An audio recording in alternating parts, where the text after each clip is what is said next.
کے بعد حمزہ اسی کلمہ میں ہو، یعنی کہ اسی کلمہ میں مد ہوگی، جب حروف مدہ کے بعد حمزہ آ جائے گا تو اس صورت میں اس مد کو مد متصل بھی کہتے ہیں، یعنی کہ ملی ہوئی مد بھی کہتے ہیں۔ نمبر 2 پہ حروف مدہ آ جائے اور حروف مدہ کے بعد حمزہ کسی اور کلمہ میں ہو تو اس کو مد منفصل کہتے ہیں، یعنی کہ جدا ہو کر آنے والی مد۔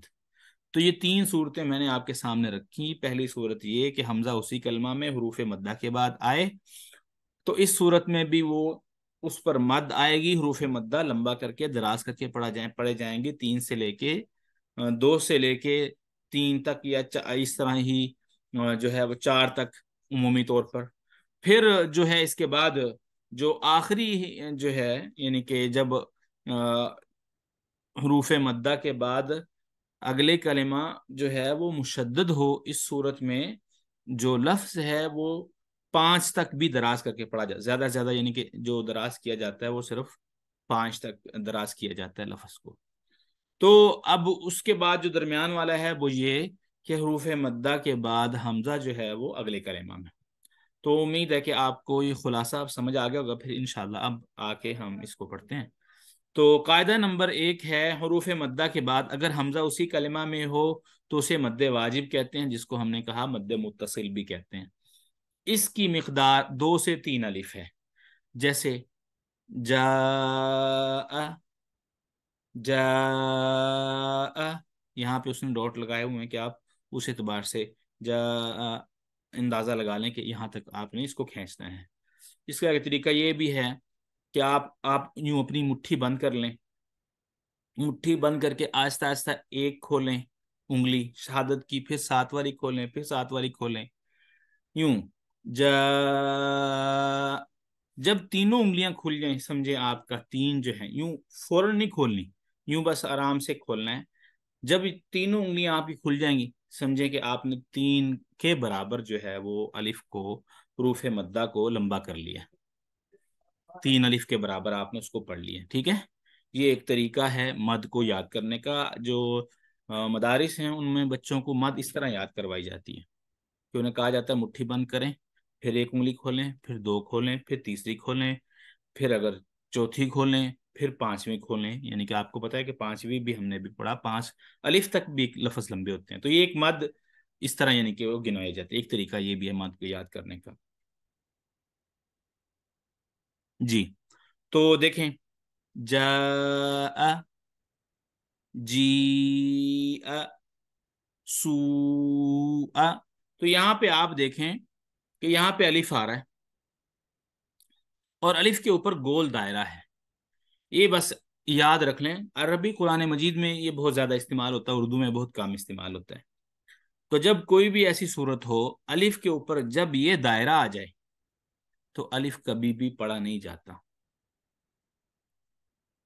جب بھی الف کے اوپر یہ دائرہ آ جائے الف اس صورت میں کبھی بھی پڑھا نہیں جائے گا۔ اچھا، تو یہاں جہاں تک بات ہے اس کا جوڑ کرنے کی، رواں ہجے کرنے کی، تو ہجے اس طرح ہی ہم کر لیتے ہیں۔ ایک صورت تو یہ ہے کہ جیم الف زبر مد جا، الف زبر مد جا، ٹھیک ہے۔ اور دوسرا جو جیم زبر مد، جیم زبر الف مد جا، ٹھیک ہے۔ یعنی کہ ایک یہ کہ مد کا نام نہ لیں، بس یہ ذہن میں رکھیں یہاں مد ہوگی تو پھر بھی کام چل جائے گا، نام مد کا لینے کی ضرورت نہیں ہے۔ دوسری صورت یہ ہے کہ جیم زبر الف مد جا، جیم زبر الف مد جا، حمزہ زبر آ، جا، اور جیم یا زیر مد، جیم یا زیر مد جی، حمزہ زبر آ، جی آ، اس کی ایک صورت یہ ہے۔ اور دوسری جیم زبر یا مد، جیم زیر یا مد، جیم زیر یا مد جی، حمزہ زبر آ، جی آ۔ اچھا، سین واو پیش مد سو، یا پھر سین پیش واو مد سو، حمزہ زبر آ، سو آ، حمزہ واو زبر او، لام زیر لی، او لی، یا زبر الف مد یا، اولیاء، حمزہ زبر اولیاء، دال پیش دو، عین زبر الف مد حمزہ زیر ای، دعائی، یا زبر یا، شین زبر شا، یشا، سوری، یا زبر یا، شین زبر الف مد شا،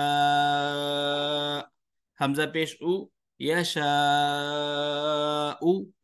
تو یہ تھا آج کا سبق جس میں ہم نے مد کا پہلا حصہ پڑھا کہ جب حمزہ حروف مدہ کے بعد اسی کلمہ میں آئے تو پھر لفظ لمبا کر کے پڑھا جائے گا 2 سے لے کر 3 الف کے برابر۔